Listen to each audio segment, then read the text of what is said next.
Bismillahirrahmanirrahim. Assalamualaikum warahmatullahi wabarakatuh. Selamat sejahtera. Apa khabar para pelajar? Kita terus dengan sesi memahami sejarah. Hari ini kita cuba memahami apa dikatakan sebagai ekonomi feudalisme di Jepun, khususnya di zaman Kamakura, di mana kerajaan Bakufu yang dipanggil Shogun Tokugawa dari abad ke-16 hinggalah abad ke-18. Jadi teruskan bersama saya, Suko Sensei. Feudalisme boleh didefinisikan sebagai satu bentuk kerajaan, iaitu kuasa politik dikuatkuasakan secara tempatan oleh individu persendirian dan bukannya kerajaan pusat. Ini kalau di Jepun pada waktu ini, pada abad ke-16, adalah di bawah pemerintahan Shogun Tokugawa. Melalui satu sistem pemerintahan tentera yang dipanggil Bakufu, di mana raja pada waktu itu mempunyai kerajaannya sendiri yang dipanggil kerajaan Mikado yang berpusat di Kyoto, manakala Shogun Tokugawa berada di Edo yang sekarang ini dikenali sebagai Tokyo. Jadi inilah sistem politik yang menjadi asas kepada latar belakang kepada sistem ekonomi feudal di Jepun pada abad ke-16, 17 dan 18. Okay, mari kita memahami sistem feudalisme yang kaitannya dengan ekonomi feudalisme, khususnya di negara matahari terbit ini, iaitu Jepun. Jadi dalam sistem Bakufu melalui kerajaan Shogun Tokugawa ini, mana masyarakat feudalnya kita boleh bagikan kepada beberapa lapisan yang diketuai oleh emperor ataupun maharaja. Okay, di mana dalam kerajaan Bakufu ini dia berfungsi sebagai sistem pentadbiran ataupun birokrasi dan juga satu pentadbiran yang berbentuk ketenteraan yang dipanggil Bakufu ataupun kerajaan tentera. Emperor dibantu oleh shogun sebagai individu yang berkuasa dalam menjalankan pemerintahan dan pentadbiran. Di bawah shogun adalah daimyo. Ini ada beberapa daimyo di bawah shogun, yang setiap daimyo ini mempunyai samurainya sendiri. Dan samurai ada peranannya dari segi ekonomi. Misalnya memastikan semua cukai dibayar, dan mencatatkan, merekodkan dari segi pembayaran cukai, khususnya daripada golongan bawahan seperti petani, petukang, saudagar dan sebagainya. Jadi semua itu mempunyai peranan. Setiap lapisan itu mempunyai peranannya tersendiri. Peranannya dari segi politik, peranannya dari segi ekonomi dan peranannya dari segi sosial. Jadi kalau golongan yang bawah ini biasanya mereka adalah tenaga buruh yang membekalkan makanan kepada setiap peringkat daripada samurai, daimyo, shogun dan juga emperor. Jadi semua lapisan ataupun struktur masyarakat Jepun itu mempunyai peranan masing-masing dari segi tugasan yang telah ditetapkan. Ini berdasarkan kepada hierarki di mana mereka berada. Dan ini adalah bersifat semula jadi, di mana mereka dilahirkan sebagai golongan pemerintah ataupun mereka dilahirkan sebagai golongan rakyat biasa, sebagai petani, sebagai artis atau petukang ataupun sebagai saudagar. Dan sudah pasti golongan atasan seperti shogun dan daimyo mempunyai kelebihan sebab mereka memiliki tanah, mereka menguasai pemerintahan dan pentadbiran. Jadi kekuatan mereka itu bergantung kepada bagaimana mereka menguruskan tanah dan juga mengutip cukai. Mereka yang menguruskan tanah dan mengutip cukai ini kita panggil jito dalam bahasa Jepun. Dan setiap jito ini dia bertugas untuk mengawasi setiap pergerakan dari segi lapisan tu. Setiap lapisan yang di mana mereka mempunyai tugas masing-masing di peringkat wilayah dan juga di peringkat pusat.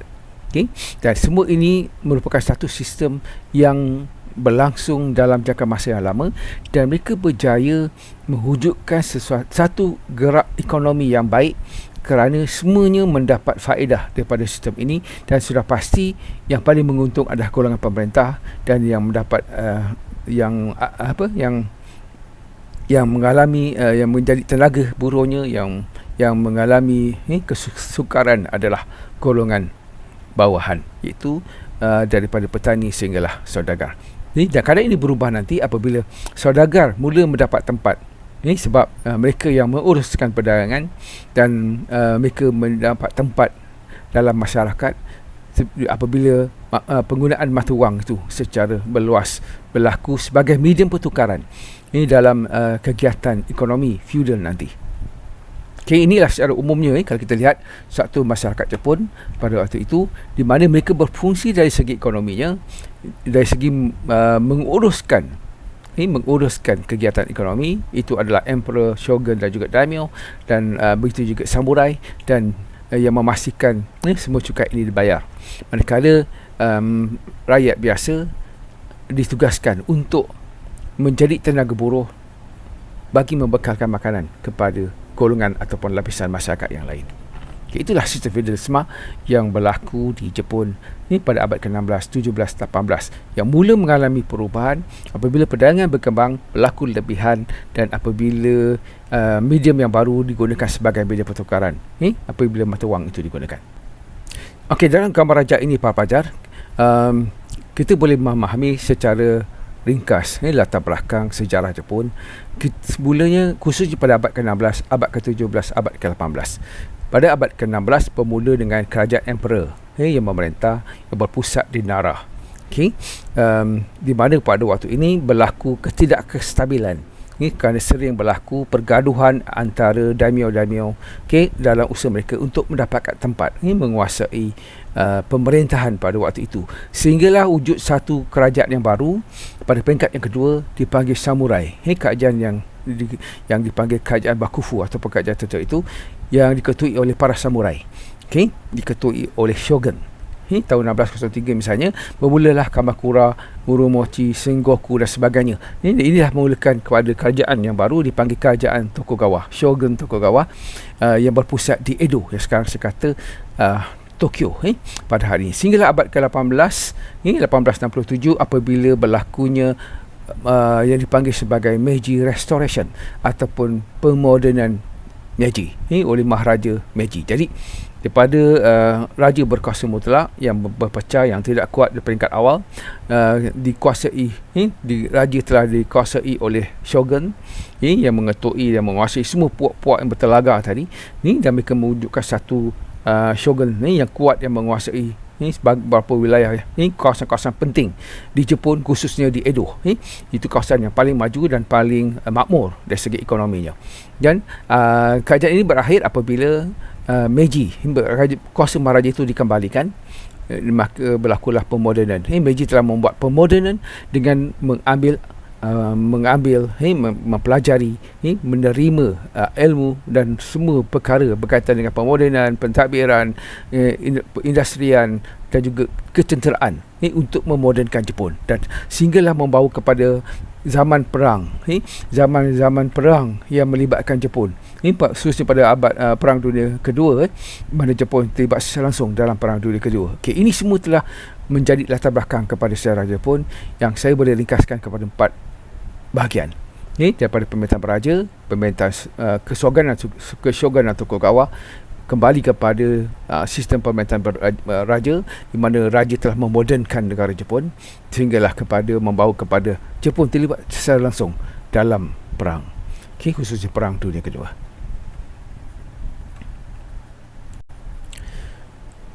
Sistem ekonomi feudal yang kita bincangkan pada hari ini berlatarkan kepada zaman keshogunan Tokugawa, iaitu daripada abad ke-16 hingga abad ke-18, 1603 hingga 1897, sebelum pemulihan ataupun pemodenan Meiji berlangsung.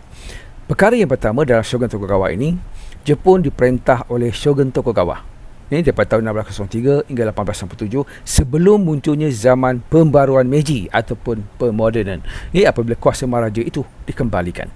Kedua, Shogunan Tokugawa mengamalkan pemerintahan secara feudalisme, di mana para shogun, itu pemimpin tertinggi samurai, menguasai semua aspek dari segi politik, ekonomi dan juga sosial.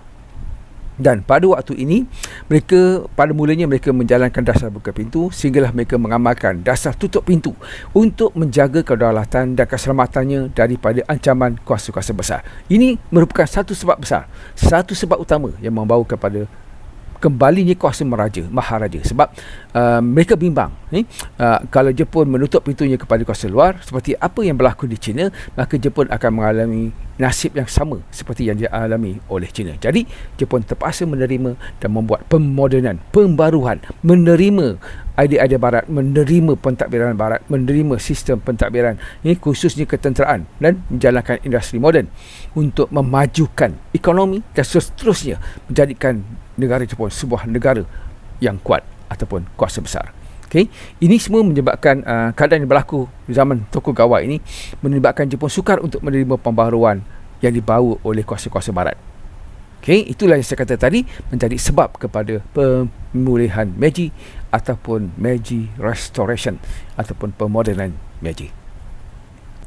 Okay, apakah yang dikatakan sebagai ekonomi feudalisme? Apakah yang menyebabkan ekonomi feudalisme di Jepun maju? Kerajaan yang aman dan stabil serta berlanjutan selama hampir 200 tahun. Itu menunjukkan dia adalah sebuah kerajaan yang stabil sebab menggunakan disiplin ketenteraan.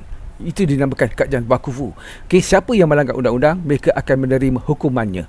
Itu ketegasan yang dilakukan oleh samurai.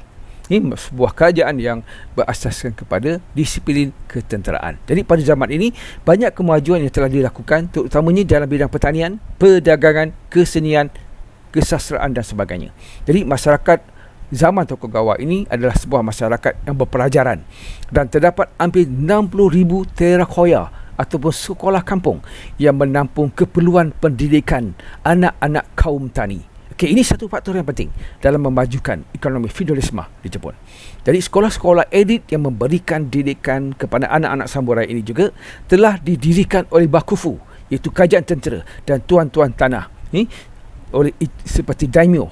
Jadi kajian tentang buku-buku klasik Cina, Confucius telah dimajukan dan dikembangkan mengikut acuan negara Jepun ataupun masyarakat feudal di Jepun. Di samping pembelajaran bahasa asing juga diajar seperti bahasa Belanda ataupun Rankaku yang juga telah menerima sokongan daripada golongan daimyo. Ini pada permulaan pemerintahan bakufu di mana mereka pada awalnya membuka pintunya kepada luar dan mula mempelajari teknologi barat khususnya dalam memajukan ekonomi feudal pada waktu itu sehinggalah mereka membuat keputusan untuk menutup pintunya daripada barat sebab mereka bimbang barat akan menguasai negara Jepun dan sehingga merosakkan adat dan budaya mereka. Sistem feudal di zaman bakufu ini, di zaman Shogun Tokugawa ini dikukuhkan oleh sistem bakufu yang saya katakan tadi, sistem ketenteraan di mana mereka semua lapisan tadi daripada saudagar yang paling bawah sampailah kepada emperor. Mereka terikat dengan satu disiplin ketenteraan yang mana mereka mesti taat setia kepada maharaja dan mereka tidak boleh melanggar lapisan itu. Rule, undang-undang yang telah disediakan untuk setiap lapisan itu. Jadi ini telah menjadikan sistem ekonomi feudal itu dapat berjalan dengan baik dan mereka maju dan dapat memberi keuntungan kepada semua pihak yang terlibat. Jadi sistem ini melibatkan satu kuasa pusat ataupun keshogunan yang berpusat di Tokyo yang dipanggil Edo dan kuasa daerah yang diwakili oleh sekitar kira-kira 250 daimyo yang mempunyai taraf ekonomi yang berbeza. Ekonomi misalnya daimyo Sozama, daimyo Shimpan, daimyo ini mempunyai latar belakang ekonomi yang berbeza sebab mereka mewarisi kedudukan dari segi geografinya, dari segi kawasan yang paling maju, tanah yang berharga. Semakin dekat dengan Edo adalah kawasan yang paling maju. Lebih jauh daripada Edo, maka kawasan itu kurang maju. Itulah yang menjadi asas yang membezakan antara daimyo 200 daimyo yang ada di seluruh Jepun. Ini berdasarkan kepada kedudukan dan lokasinya hampir dengan Edo, iaitu pusat pentadbiran Shogun Tokugawa. Salah satu tokoh yang penting adalah Tokugawa Ieyasu, di mana beliau telah menyatukan Jepun yang sebelum ini berpecah daripada 250 puak kepada pemerintahan 15 shogun di bawah Shogun Tokugawa. Dia ada keluarga shogun yang lapisan pertama adalah keluarga shogun, lapisan kedua Shimpan, Tozama, Hudai contoh yang akhir sekali yang dipanggil daimyo luar. Daimyo luar ini adalah musuh kepada shogun. Jadi sukar bagi daimyo luar ini untuk mengalahkan shogun sebab mereka terpaksa melalui tozama, melalui simpan dan sebagainya sebelum mereka dapat bertemu dengan shogun.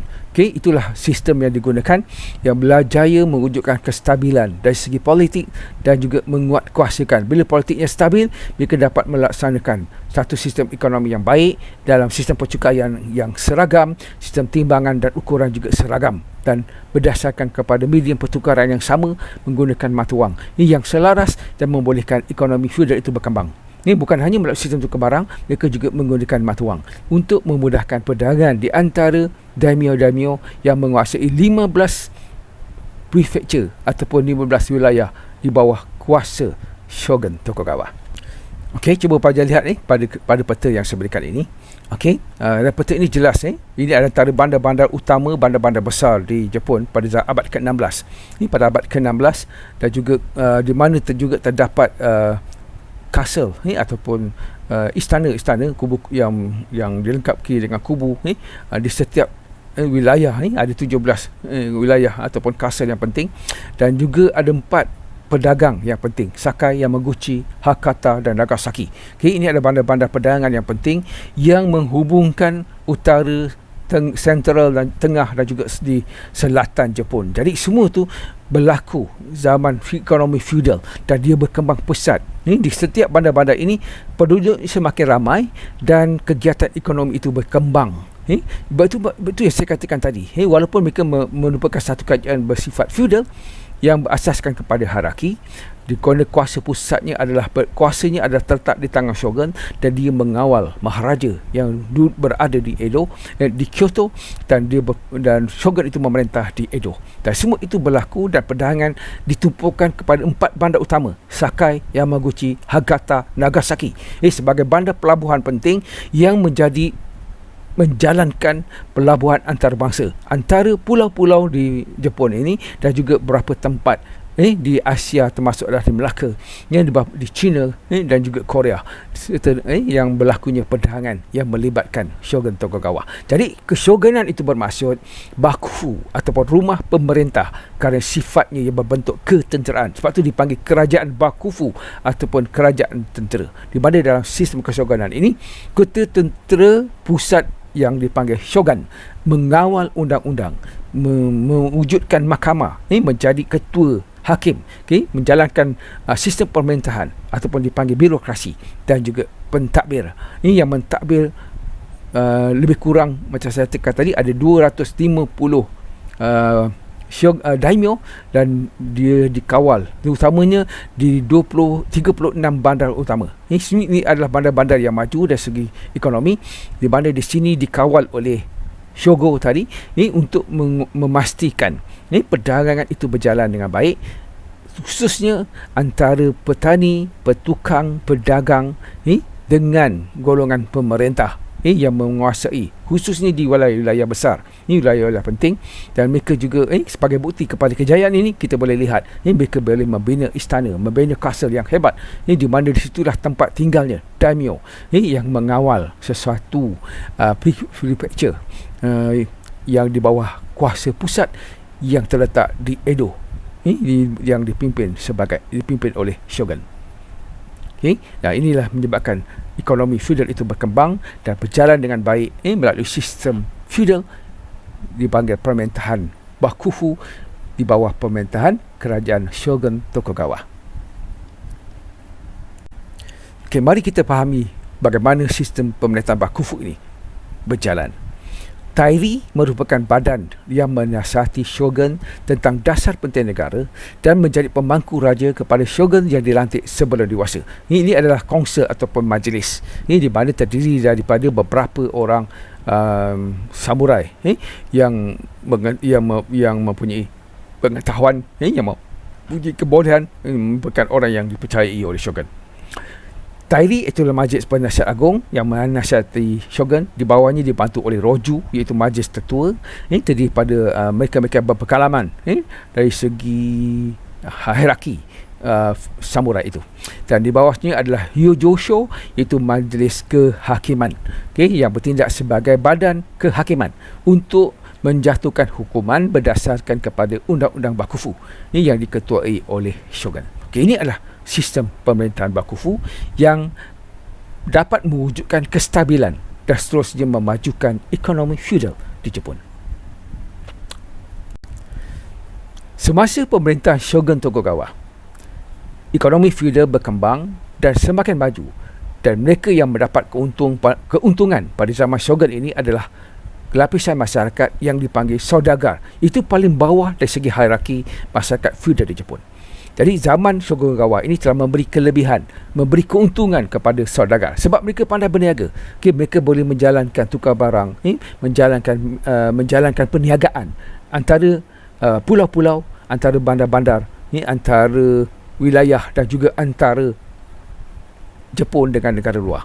Walaupun golongan daimyo ini mempunyai status sosial yang lebih tinggi daripada golongan saudagar, tetapi kebanyakan golongan daimyo dan samurai banyak berhutang kepada golongan saudagar sebab mereka tak pandai berniaga. Mereka ada tanah, mereka ada wang, mereka ada tenaga kerja, tetapi mereka tidak pandai berniaga. Itulah kelebihan yang dimiliki oleh saudagar yang dapat menguasai daimyo dan juga samurai. Sebab daimyo dan samurai ini lebih kepada ketenteraan. Mereka dari segi pentadbiran dan juga ketenteraan. Sedangkan saudagarlah yang pandai menjalankan urusan perniagaan. Sebab tu mereka bergantung kepada saudagar dalam menguruskan kegiatan perdagangan. Dan samurai hanya menjadi sebagai mereka yang menjaga keselamatan petani, menjaga keselamatan saudagar dan juga daimyo. Itu yang berlaku. Jadi kelebihan diberikan kepada lapisan yang paling bawah, iaitu saudagar. Oleh itu, golongan ini telah mempunyai pengaruh yang besar ketika itu. Jadi hutang yang semakin bertambah secara tidak langsung menyebabkan ramai daimyo dan samurai ini terpaksa tunduk di bawah pengaruh saudagar, sehingga mereka dianggap sebagai lintah darat dan sebagainya. Sebab mereka terlalu berkuasa, mereka tak ada kekuatan tentera, mereka tidak pandai samurai, tidak pandai taekwondo, judo dan sebagainya, tetapi mereka pandai berniaga. Dengan kebolehan itu menyebabkan daimyo samurai ini bergantung kepada saudagar. Khususnya telah mereka memberi hutang, berhutang dengan golongan saudagar ini. Oleh kerana golongan mereka ini telah menjadi semakin kukuh, mereka sering mengadakan pakatan dengan suku kaum yang lain untuk menentang Tokugawa. Jadi dari satu sudut yang lain, apabila kedudukan saudagar ini semakin penting dan mereka semakin kaya, sebab mereka menjadi pemutang, orang yang memberi hutang, mereka menjalankan perniagaan.